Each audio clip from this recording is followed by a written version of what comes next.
I'm Ryan from Hatchie Time, and I'm going to show you our large chicken plucker. So this is a wet plucker.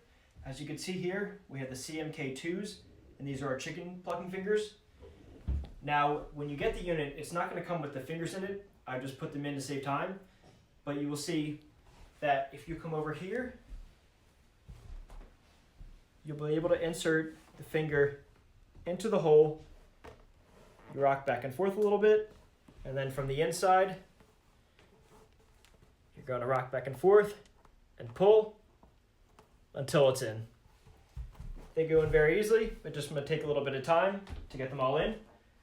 But once you have them all in, we'll start assembly. Now, what you're only going to need a power drill for this, or a Phillips screwdriver. We recommend a power drill though. So to get started, you're going to take the unit, place it on the ground. Now, we recommend putting all the plucker fingers in there beforehand, just because it's a little easier to place them inside. Now what you're going to do is this is going to slide underneath. It's not going to go into anything, but the pressure is going to hold it into place.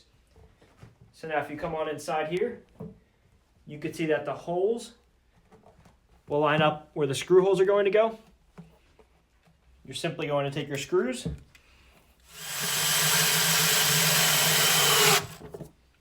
and now just go all the way around the unit.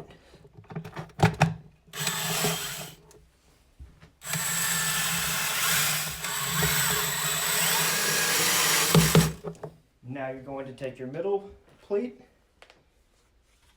and you'll see here that there's a groove indent. So you can see down here that they have the groove indent as well.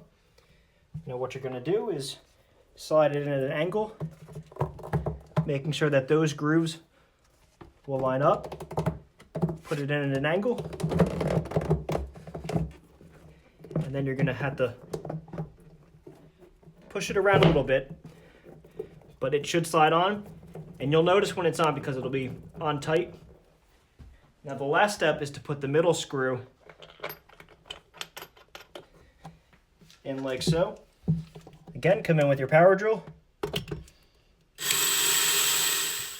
All right, now that we have the middle piece in, we're going to plug it in real quick. And then you'll see over here, you have the knob to turn it on.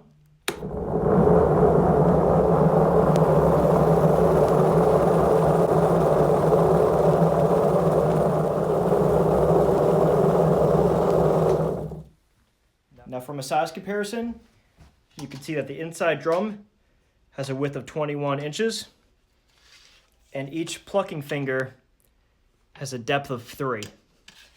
Now this will be very good for your larger chickens. Now you can see down here that this is where the feather chute is located. So now all the feathers that come out of the unit will fall down below and then simply wash out to make cleanup very easy.